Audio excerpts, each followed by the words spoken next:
My name's Karen, I'm 56, and I got kicked out of my own son's wedding right there, in front of 200 guests. Half of them were my own family, the bride's wealthy dentist dad, and even my son's childhood best friend, who couldn't even look at me when I walked out. Can you imagine being told to leave your own child's wedding? If something like that has ever happened to you, I'd love to hear it. Leave a comment. And if you like stories like this, hit like and subscribe. It really helps, and I'd love to have you here. I didn't scream, I didn't cry, I didn't ask why or try to stay. I just walked out. But not before I heard one short sentence, one I was never supposed to hear, that told me everything. But to understand what that meant, you need to know a bit about me. I didn't grow up around drama. I raised my son, Jason, all by myself. From the time he was 4, his dad walked out, and it was just the two of us from then on. I worked 2 jobs to keep us going: days as a bank teller, nights at the customer service desk at Target. I did what I had to do so Jason could go to school, wear the shoes all the other kids had, and go to prom in a proper tux. When he got into college, I cried so hard in the parking lot I had to pretend it was allergies. That's the kind of mom I was. So no, I didn't expect him to end up with someone like Marissa. She grew up in a different world, a world where she never had to ride the bus or count coupons. Once, she looked at my Honda Civic and called it cute in a vintage way, but I tried. I smiled, brought flowers to their engagement dinner, and even offered to help with the wedding. I got pushed out pretty fast. It started small. I wasn't invited to the dress fitting. She said it was for bridesmaids and close family only. On their wedding website, there wasn't a single mention of me. Her parents got a whole paragraph about how much they supported her. When I asked Jason, he just said, "Don't take it personally. You know how she gets. She's stressed about appearances." Like that was a good reason to pretend I didn't exist. Still, I kept quiet. I bought a pale blue dress, nothing too flashy, got my hair and nails done, and even booked a hotel room nearby so I wouldn't be late. I barely slept the night before, worried I'd forget the card or the gift or trip walking down the aisle. When you've been a single mom doing everything alone, you always feel like one tiny misstep could make people call you dramatic or difficult. I showed up exactly on time, like she asked, not early. She told me not to come early because they'd be doing photos and the girls will be half-dressed, like I didn't belong. Still, I respected that. I checked my makeup, clutched my gift, and walked toward the garden where the ceremony was. Everything was beautiful: the white chairs, the flowers, the minister waiting off to the side. I saw her mom in a gown so fancy it looked almost bridal. She didn't even glance my way. I found a seat in the second row, 'cause I'm not the kind of person to assume the front row is mine, and started walking toward it. That's when Marissa stepped right in front of me like she'd been waiting. Her makeup was heavier than usual, her face stiff. "What are you doing here?" she asked, not confused, not surprised, like she already knew the answer. I smiled nervously, thinking she was joking. "I'm here for the wedding. You weren't supposed to come," she said flatly. I blinked. "What are you talking about? We revoked your invitation last night. Didn't you check your email?" No, I hadn't. I'd been too busy getting ready, calming my nerves, trying not to forget anything. Who checks their email the night before their only child's wedding? "You can't be serious," I said. "Jason's my son." She folded her arms. He agreed. "We decided it would be less stressful this way. You've made things harder than they needed to be." I looked past her and saw Jason. He was standing near his groomsmen, half hidden in the shadows. He looked at me, and then looked away. No wave, no nod, nothing. That silence hit harder than anything Marissa said. "You told your own mother not to come to your wedding?" I asked, louder than I meant to. People turned. Marissa's mom stepped up, touched her daughter's arm, and said, "It's best if you leave now, before this turns into something bigger." And just like that, I was the problem, the one making a scene, the sad mom who didn't know when to leave. My throat tightened. I swallowed the lump. "Fine," I said. "That's what we want," Marissa said quickly. Her mom nodded. I turned and walked away. My hands were shaking. My legs felt like jelly. As I passed by guests, I recognized Jason's old friends. They gave me tight, awkward smiles, like I was a mess they didn't want to get pulled into. When I got near the back, I passed the vendor area.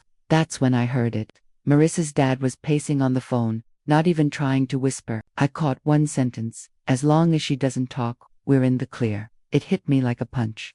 A few months earlier, I'd seen something strange, some paperwork with Jason's name and another person's, a shared bank account. I figured it was a mistake, didn't think much of it. But in that moment, it all made sense. They didn't just shut me out because I wasn't elegant enough or didn't fit the wedding vibe. They were afraid of what I knew. And in trying to erase me, they did something worse. They made me notice. I went straight back to the hotel room I'd booked for the night. I didn't even take off my shoes, just sat down on the edge of the bed and stared at the carpet for what felt like an hour. I didn't cry. Not because it didn't hurt, it did. More than I can explain, but because something else took over. It wasn't sadness anymore. It was clarity. For the first time in years, my mind felt sharp, like someone had turned the lights on inside my head. I kept thinking about Jason, how he looked away when Marissa told me to leave. That wasn't a guy stuck in a tough spot. That wasn't hesitation. That was a man who had already made a choice. And it wasn't me. I laid back on the bed, still dressed, shoes and all, and let my thoughts run wild. Suddenly, all the little moments from the past year started to make sense. When Jason first told me about Marissa, I was polite. I tried. She was polished, sure always perfect nails, and big, fake smiles. She used words like grape forward when talking about wine, and never once asked me a single question about myself. Every time we had dinner, I felt like I was being tolerated, not welcomed. She'd laugh at things I said like she was being polite, not because she actually found them funny, then glance at Jason like she was ready to leave. I remember offering to help with the wedding invitations.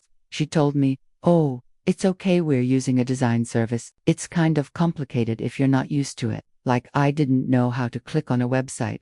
Another time I asked if I could bring some of Jason's childhood photos for the memory table.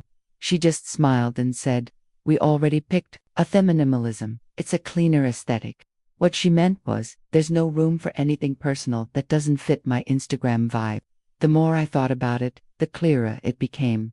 I hadn't been dramatic. I hadn't overreacted. I was being slowly erased, shut out, bit by bit. And I let it happen. I kept telling myself I was just being respectful. But now I realize being respectful doesn't mean disappearing. And then that one odd moment popped back into my mind, something I'd pushed aside at the time. About 6 months ago, Jason and Marissa went on a trip, and he asked me to grab his mail while they were gone. No big deal, I'd done it 100 times, even back when he was in college. I was sorting through the envelopes on the kitchen counter when I noticed one was already opened a bit. It was from a private bank, and I saw Jason's name on the account and another name right underneath it. Clarence McDowell. I don't know why I remembered that name so clearly, but it stuck. It wasn't Marissa. It wasn't anyone I knew. And the account balance, over $110,000, which was weird, because Jason had told me he took out loans to help pay for the wedding. I asked him later, casually, if he had a joint account. He just said no, nothing more, just no. I let it go. I didn't want to pry. But now, after hearing that line at the wedding, as long as she doesn't talk, we're in the clear, it suddenly felt like a puzzle piece clicking into place. I didn't know exactly what was going on, but I knew something wasn't right, and I wasn't angry anymore. I was awake. I left the hotel the next morning still wearing my gown, my hair a mess, makeup long gone, and drove straight home. I didn't call anyone, not even my sister. I just paced around my house, not sure what I was supposed to do. Call Jason. Ask for the truth. But why? He'd already shown me where he stood. That afternoon, I dusted off my old laptop and typed in the name, Clarence McDowell. At first, nothing useful came up. A few obituaries, a car dealership. But then I added the word fraud to the search and that's when something appeared. A PDF file, a court document from 2 years ago, a civil case involving identity theft, shell companies, and property flipping. Clarence's name was buried deep in a list of businesses. It wasn't hard proof, but it was something, a thread. I spent the rest of the day going through everything: texts, emails, voicemails. Marissa had been careful. Nothing in writing. No arguments. Just silence, vague excuses, polite brush-offs. But then I found one little moment that stood out. The day after Jason proposed, he sent me a picture of the ring. I replied, "She looks happy, I'm proud of you." He texted back right away, "I'm glad you're on board." That line stuck with me. I'm glad you're on board. Like I was being signed onto something. like I was expected to go along without asking questions, and I had, until now. That phrase, on board, stuck in my head. It didn't sound like something you say about someone you love. It sounded like a deal, not a relationship. That night, I couldn't sleep. I sat in bed with my laptop, jumping down rabbit holes I didn't even know existed, searching for things like shell companies, joint accounts, silent cosigners. I felt ridiculous, paranoid, like some bored woman inventing drama. But at the same time, I was in too deep to stop. I kept remembering little things, like the one time Marissa visited my house right after the engagement. I offered her tea, she turned it down, and, while I was in the kitchen, I caught her flipping through one of my tax folders on the bookshelf. She just smiled and said, "You're so organized." At the time, I brushed it off as awkward, small talk, but now I wonder what she was really looking for. That thought sat heavy in my chest the whole night. The next morning, I called an old friend from my first bank job, Danielle. She'd gone on to become a compliance officer for a private financial firm. I told her I needed help understanding how someone might use joint accounts to move or hide money, especially using someone else's name. She hesitated, then asked, "Karen, what's going on?"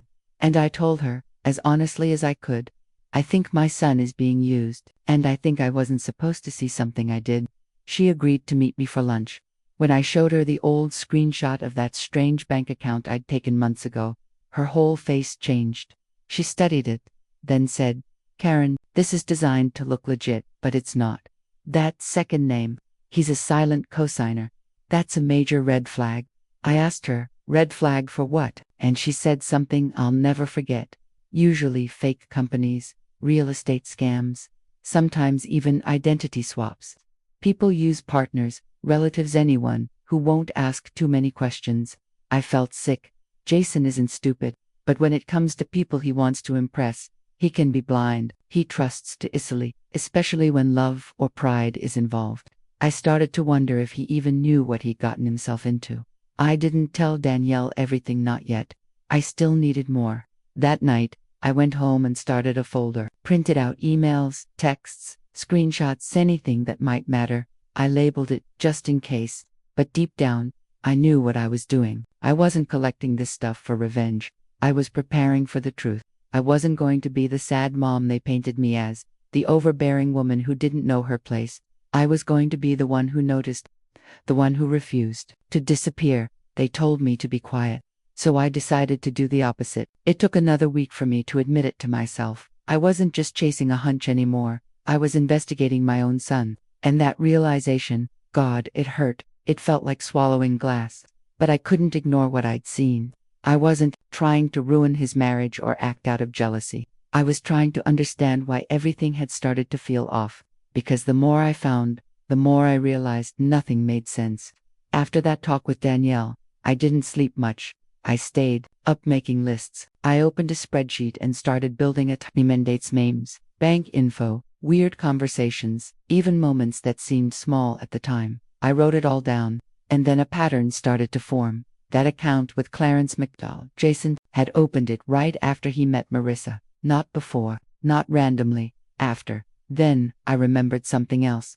Around that same time, Jason's lifestyle changed. He started wearing nicer suits, bought an expensive watch, even leased a new car. None of it matched the salary he said he was making. At the time, I figured Marissa's parents were helping out, or maybe she had money, but now, it looked like image building, pretending everything was great, so no one asked questions. And that name Clarence McDowell kept showing up, not just in that one document.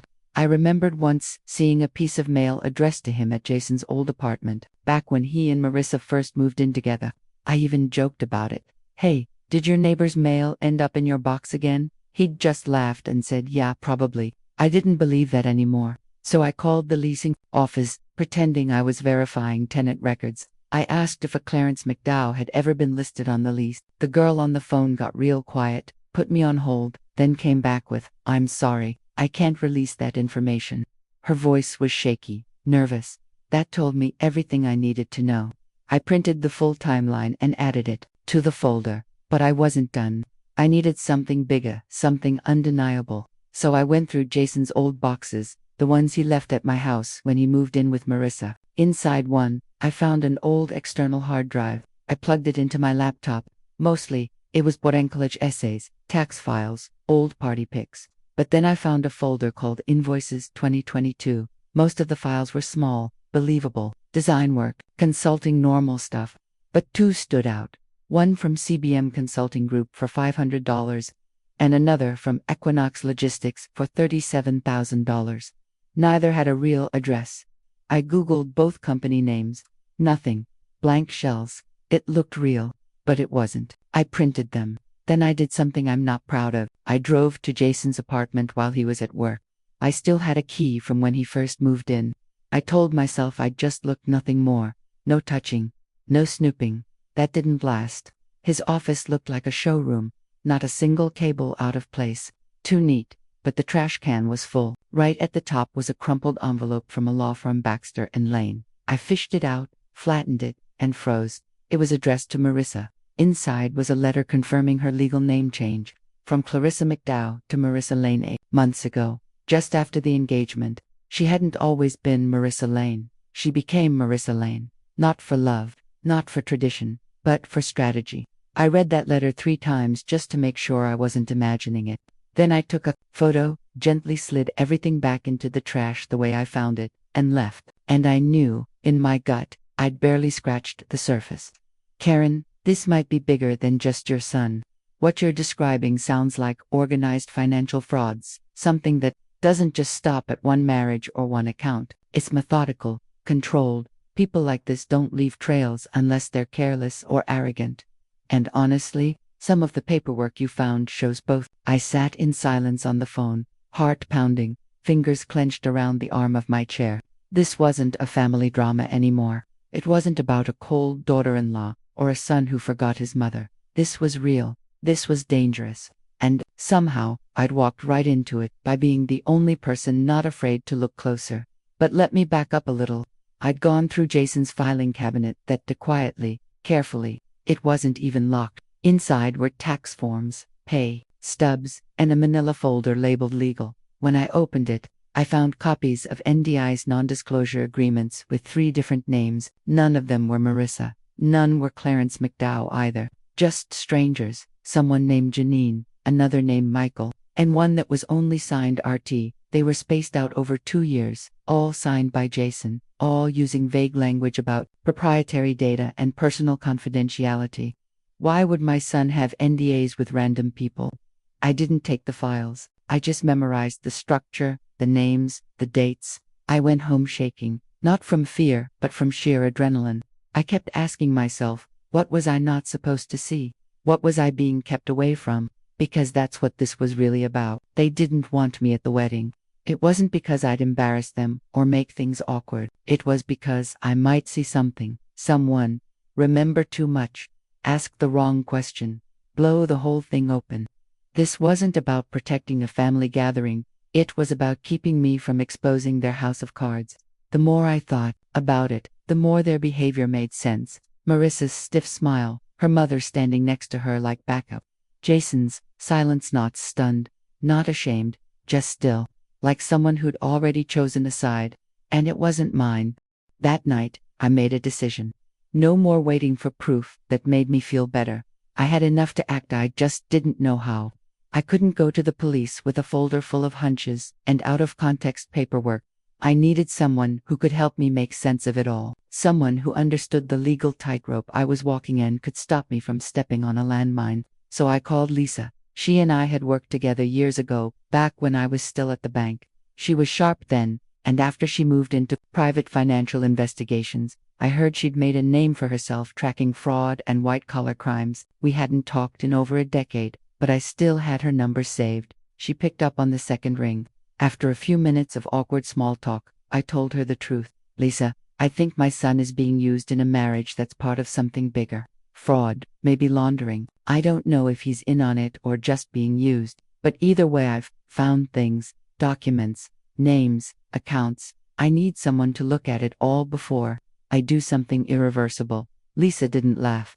She didn't tell me I was paranoid. She just said, send me everything you've got. That night, I scanned every document, every file, screenshots, fake invoices, the bank account with Clarence McDowell's name, the name change paperwork from Clarissa McDowell, legally changed to Marissa Lane only 8 months before the wedding, the NDAs, the emails, even photos of the invoices I found on Jason's old hard drive. I labeled the folder family trust, half out of irony, half because I didn't know what else to call it, and sent it all to her. Lisa called the next morning. Her voice had changed. She was serious now. Karen, she said, you're not imagining this. What you found, if it's all real and it looks real, this points to more than just a marriage built on lies. This looks like part of an organized setup, possibly a larger fraud ring using fake companies, hidden accounts, and identity manipulation.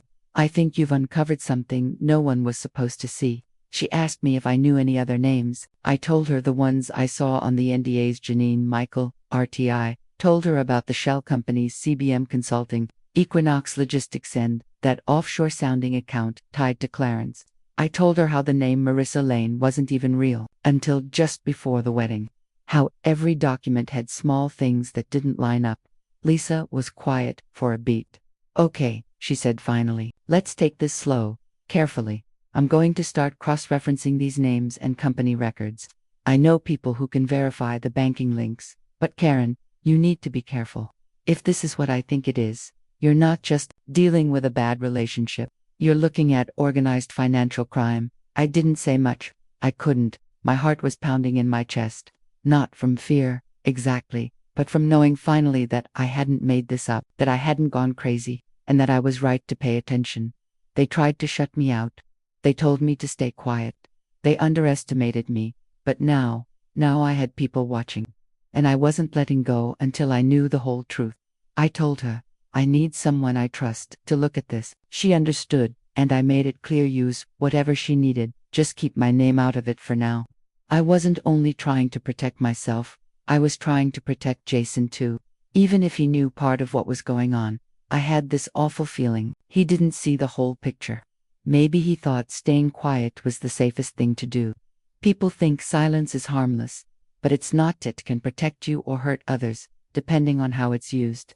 I barely left the house that week. I kept checking my phone over and over, waiting for Lisa's next call. When it finally came, her voice was serious. She said, the name Clarence McDowell came up in another case years ago, something to do with immigration scams and stolen identities. Not enough to arrest him, but then he vanished. That name probably isn't even real.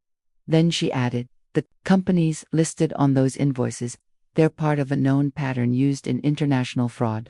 This isn't some tax trick, Karen, it's big. Hearing that made me feel sick, but also, in a strange way, validated.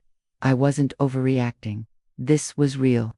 I asked her what I should do next. She said, stop digging for now. You've already done more than most people ever would. If you go to the authorities, take a lawyer. If you're not ready, then protect your evidence. Make copies. Don't confront anyone. Not yet. That last part was the hardest. Every time I pictured Marissa at the wedding telling me I wasn't welcome at my own son's big day, all smug and smiling, I wanted to storm into their apartment and throw every single document on their table just to see her fake innocence fall apart. But I didn't. I held it in, because now I had something they never expected. Real power. Not gossip. Not feelings. Proof. Organized. Verified. And ready. That weekend, I made 3 copies of everything. One, I locked in a fireproof box. One, I gave to Danielle. And one, I mailed to myself in a sealed envelope, with the date written and signed across the flap. That way, no one could say I made it up later. I also wrote a letter to Jason. I didn't finish it. Didn't send it. I just needed to get the words out. It started like this. I don't know if you're caught up in something, or if you walked into it willingly. But I know this can ruin you. And I can't protect you unless you let me. You didn't just shut me out, you erased me. And now I'm the one person who knows what's about to happen, and it's coming fast. On Monday, Lisa called again. There's someone I trust, federal level, she said. No promises, but if you're willing to meet, I can set it up. I said yes, not because I was ready, but because waiting any longer felt like I was helping them hide the truth. I didn't know what role Jason would play in whatever came next, but I knew one thing for sure. If I kept quiet just to protect my feelings, I'd be doing exactly what Marissa expected, nothing, and that was never going to happen again. The next day, Lisa sent me an address. She said, no names, no small talk. Just bring everything. I packed up the folder, the flash drive, my notes, everything, and I walked into that office with my head high and my hands steady. For the first time since that awful wedding, I wasn't confused. I wasn't emotional. I was ready. The man waiting for me wasn't flashy. No badge, no introduction.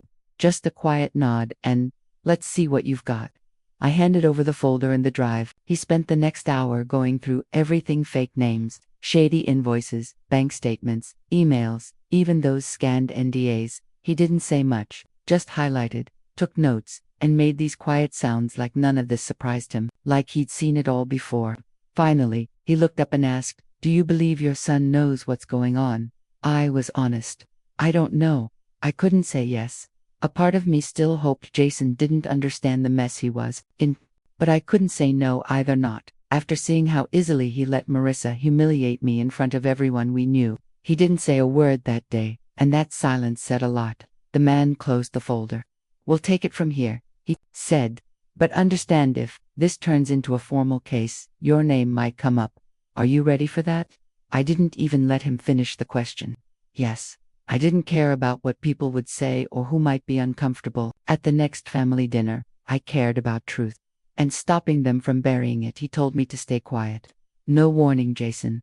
No warning, Marissa. If anything strange happened, I was to report it. I agreed. When I walked out of that office, it felt like I'd just handed someone a bomb. What happened next wasn't up to me. Less than 2 weeks later, Lisa called again. Her voice was tight. Something's happening, she said. Whatever you gave them, it's moving fast. They're not telling me much, but brace yourself.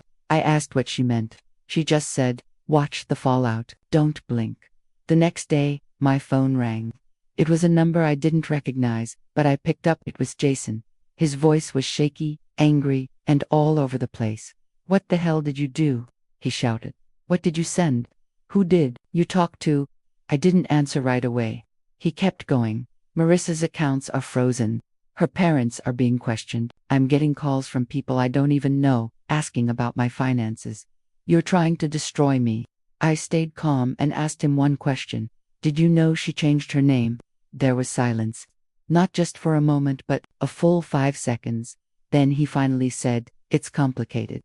And just like that, I knew. You knew, I said. You knew about the fake companies, the joint accounts, the name change, all of it. And you stood there at your own wedding, let her throw me out like I was nothing. Then he said something I'll never forget. Didn't think it would matter. That hit harder than anything else. He didn't think I mattered. Like my place in his life was something he could just erase whenever it got inconvenient, like I was a footnote. I didn't yell. I didn't cry. I just said, well, it matters now, doesn't it? He hung up. No apology, no defense, just silence. I sat in my kitchen waiting for the guilt to wash over me. But it never came. What I felt instead was a strange calm, like the fog had finally cleared. A few days later, everything started unraveling in public.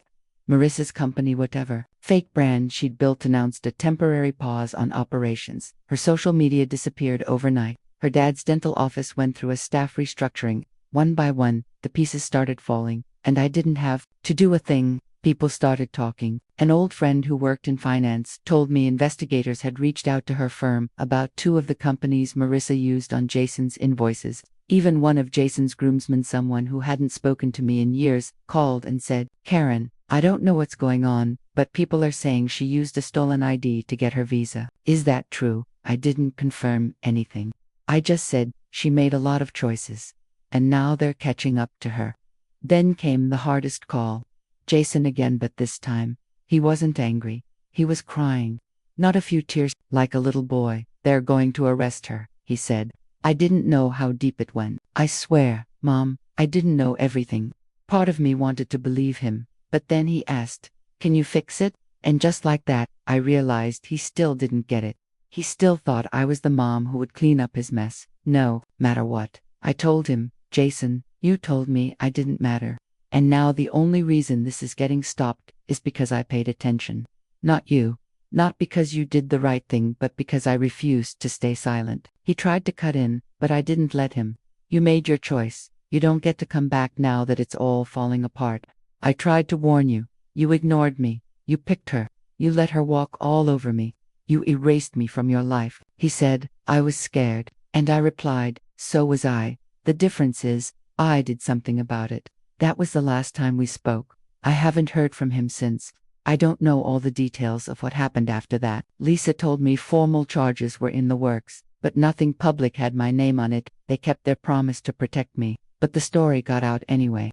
Little pieces leaked, rumors, news articles, official statements from banks and agencies, and in all of it, I kept seeing the same patterns: Maurice's name, her fake identities, shady business names, mysterious money transfers. Jason was tied to it. Maybe not legally yet, but the public had already made up its mind. And me, I was out of the picture, but not in the way they wanted. They tried to erase me. Instead, I became the only reason the truth came out. And honestly, I didn't feel victorious. I felt relieved. For the first time in years, I wasn't pretending anymore. I wasn't pretending Jason was still the boy I raised. I wasn't pretending Marissa was just misunderstood. I wasn't pretending that staying quiet made me a better person. It didn't. It made me a part of the lie. And now, I was done. They burned the bridge. I lit the rest of it on fire. I didn't look back. Months passed. Life didn't magically go back to normal, but it settled into something quieter, something lonelier, sure, but also more honest. I wasn't getting updates from Lisa anymore. I stopped asking. If anything big happened, I knew she'd let me know, but I didn't need play-by-plays. My part was done. Whatever came next, that was on them. I didn't feel like a hero. I didn't want anyone's sympathy, but I also wasn't going to act like I regretted any of it. I never wanted revenge. All I ever wanted was a little respect, a seat at the wedding, a few photos on the memory board. Not much, but when they pushed me out and acted like I didn't matter, they left me with no choice. So I started paying attention, and once I did, I saw everything they tried to hide. Eventually, I went back to work part-time at a tax prep office, just to stay busy. I started walking every morning to clear my head. Only Danielle and Lisa knew the full story. Everyone else just assumed Jason had moved on after the wedding. I let them think that I didn't want to relive the whole thing for people who just wanted the drama. I wanted to rebuild, quietly, but even after everything, there was still an emptiness where Jason used to be. It wasn't just the betrayal, it was the silence that followed. He never called again, and I stopped expecting him to. Maybe he was laying low, or maybe he'd convinced himself the first was the villain. Either way, I was done waiting. I knew by then that Jason saw me as the enemy, someone who didn't deserve another word.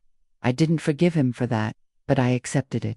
I had to. Then, one quiet afternoon, something unexpected happened. I was folding laundry when the doorbell rang. I opened the door and saw a woman I didn't recognize, maybe in her late 20s, holding the hand of a small boy who looked about 4 or 5. She looked nervous. Are you Karen? She asked. I said yes, cautiously. I'm Sophia, she said. I used to be married to your son. I blinked. You what? I was married to Jason overseas, she explained. He never divorced me. I found out he got remarried through social media and traced this address back to you. I stepped outside, stunned. I looked down at the little boy and asked, and this is your grandson, she said softly. I just stared. I couldn't speak. Sophia continued, I'm not here to cause problems. I just thought you should know. Jason and I were together for 5 years. He left when he said he got a job in the States and promised he'd send for us. Then he stopped answering my calls. I filed for abandonment and never heard from him again. My mouth went dry. Why now? I asked. Because my son deserves to know where he comes from, she said. And because I saw your name mentioned in articles about the investigation, I figured if anyone would tell the truth, it'd be you. I invited her in. She said yes. We sat at the kitchen table. She wasn't angry, just tired. She showed me photos, documents, even an old marriage certificate. There was no doubt Jason had been married before and had never told anyone, and the boy, he had Jason's eyes. Exactly the same. I couldn't believe it. After all the lies, all the fraud, after the way he erased me from his life, I was now sitting across from a daughter-in-law I never knew existed, and a grandson who'd been hidden from me just like I'd been hidden from him. I asked Sophia what she planned to do. She said, I just want him to know his family. I don't need money. I'm not here to sue anyone. I just want someone in his life who won't disappear. That sentence hit me hard. I nodded. I'd like to be that person, I told her. She smiled. That's what I hoped you'd say. In the weeks that followed, they started visiting more often. I turned the spare room into a bedroom for him, bought a car seat, learned how to cook his favorite foods, and when he asked questions about his dad, I never said anything cruel. I just said, sometimes grown-ups make choices that don't make sense. He didn't need more than that. And Sofioshi became a friend. Not because of shared pain, not because we felt sorry for each other, but because we understood we were two women who had been lied to, left behind, and forced to clean up someone else's mess. We built something small and steady, a new kind of family. For the first time in a long while, I wasn't waiting for an apology. I didn't care if Jason ever called again. I didn't care if Marissa vanished off the face of the earth. I didn't care if people whispered behind my back, because I had my life back. And in some strange way, I had more than I started with. I had truth, I had peace, and I had a little boy who called me Nana and hugged me like I was his safe place. So no, I didn't get justice in a courtroom. I didn't get some big public apology, but I got something better. I got to stop pretending. I took all their lies and turned them into something good. And I did it without yelling, without threats, without revenge. I did it by paying attention, staying steady, and refusing to disappear. They tried to ruin me. Instead, I walked away with everything that matters. And I'm not looking back. That's today's story. If it touched you, leave a like and subscribe. And don't forget, share your own life lesson in the comments below.